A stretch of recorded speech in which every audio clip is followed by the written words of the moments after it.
Welcome back to the Deep Dive. Today, we are putting just one piece of language under the microscope, and it's a big one. It really is. We're tackling a phrasal verb that acts like 5 completely different words. We're talking about turn down.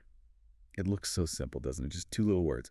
But turn down, well, it has at least 5 totally distinct jobs. Meaning, if you get the context wrong. You might be talking about adjusting a radio when you actually meant to discuss, the stock market. Exactly. And that's our mission today. We've gathered sources on all 5 of these applications from the A2 beginner level you use every day. All the way up to C1 mastery that you'd need for, say, a formal business report. By the end of this, you won't just know the definitions. The goal is that you'll get that immediate clarity on when to use them. That's the key.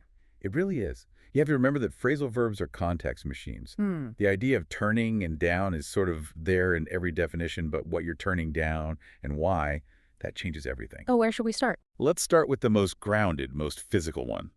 The one sitting right at that A2 level. Okay, let's do it. Meaning number 1, this is all about controlling your environment. Definition 1 is to reduce the level of sound, heat, or light from a piece of equipment. Using its controls. This is the knob turning meaning. Yes, exactly that. It's literal, it's common, and it's very transitive. You are doing something to an object. I think this is the easiest to grasp because you are the agent and the device is the object. Like, you're in a noisy room and you just say, could you please turn down the volume on the television? Right, and it works across every tense, which is why it's so useful in daily life.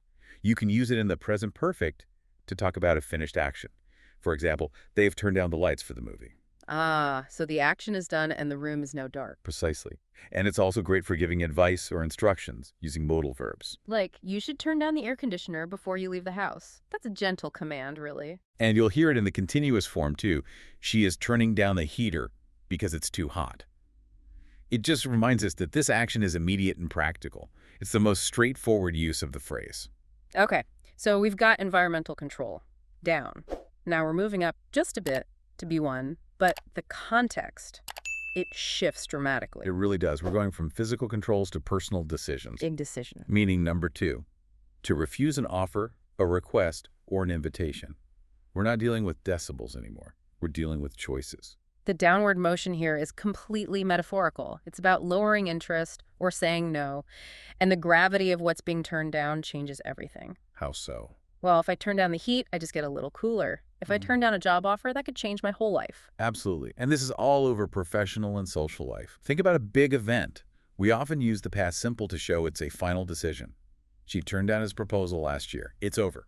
Done. We also use it a lot in hypotheticals, right? To speculate about what would happen. Oh, constantly. Conditional sentences are perfect for this. If he turned down the promotion, everyone would be surprised. Because he'd worked so hard for it. Exactly. And that's a key tool for learners, using conditionals to handle these complex social situations. And the phrase itself is still very flexible. You can use it as a gerund. For example, Turning down such a generous offer was difficult. but I had to. Right. So we've got physical control and then personal control of opportunity.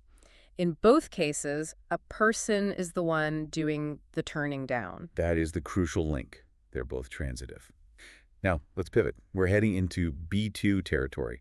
And this next one is less about control and more about, well, description. Meaning number 3, to fold the top edge of something downwards. This is the textile meaning. You find it in descriptive writing, in hotels, or specific instructions, but probably not in general conversation about your day. I immediately think of hotels, turn down service. That's it, exactly. They fold the covers back on the bed.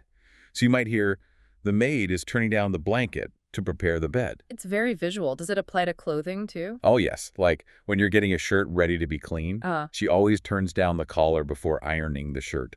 The downward action is still there, but the context is all about physical arrangement. So grammatically, since it's describing a kind of guaranteed result, it fits well in those descriptive conditional sentences. Perfectly. If you turn down the cuff, the shirt looks much cleaner. It just defines an action and its immediate consequence. The object is key here. If you hear someone talking about turning down a collar, you know instantly it's not about a job offer. It's all about that context. Okay, now we're getting into the really specialized stuff. The niche applications. Let's do the weird one first, before we hit the C1 level. Meaning number 4. Still B2, but very specific.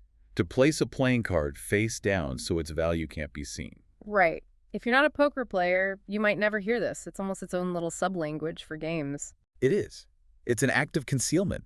You are literally turning the card down onto the table. He turned down his final card without saying a word. The context just tells you immediately we're talking about cardboard, not fabric or volume. It's a quick one, but good to know. It really is. Okay, brace yourself. Here we go. We are now rocketing up to C1. This usage is formal, it's impersonal, and it is absolutely critical if you want to understand financial news. Meaning number 5, to become less active or successful. This refers to the economy, a market, or a business sector. And this is where the grammar completely flips. In the first 4 meanings, there's always an agent, a person, doing the action.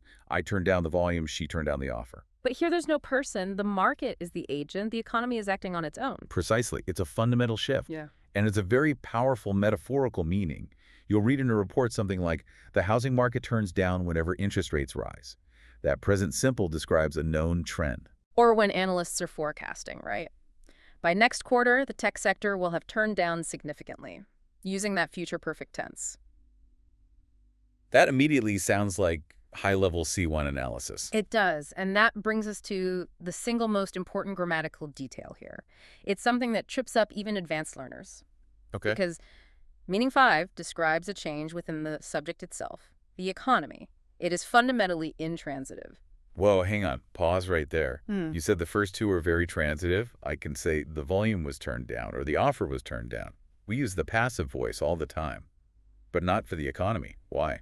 Because of the definition. You see, when something becomes less active, it's an internal process. The market acts on its own to decline. You can't use the passive voice because no external agent is doing the turning down to the market in this specific sense. So the market have to be the actor. It must be the actor. So if you hear someone say, the market was turned down by investors, that's actually incorrect usage in this context. So what's the right way to say it? The correct C1 phrasing is simply, the market turned down. The market is the subject performing the action. Getting that right is an immediate signal that you've mastered this. Wow. That distinction, the active and transitive nature of economic decline versus the transitive action of refusal, that is the whole reason we do these deep dives. It is. You go from a dimmer switch to avoiding a major error in a financial report, all with the same 2 words. That's phrasal verbs for you. So let's just do a quick recap of this journey. We started with the A2 physical action, controlling volume, heat. Right. Interacting with a device. Then we jumped to the metaphorical action of refusal at B1, saying no to an offer. Then we moved into the B2 descriptive stuff, folding collars and bed linens. And we had that very niche card game usage too. And finally, we landed on the big one, the C1 meaning, describing economic decline where the market turns itself down, active and intransitive. So for you, the learner, the takeaway is to spot the agent. Are we talking about a person controlling something? That's your A2 and B1 meanings. Or are we just observing an impersonal change, like in the economy? Yeah. That's your C1 meaning. Identify the context and you'll know. It's amazing, isn't it? Thank you for joining us on this deep dive into the surprisingly complex world of turn down. Now you can go out and use all 5 of these meanings with confidence.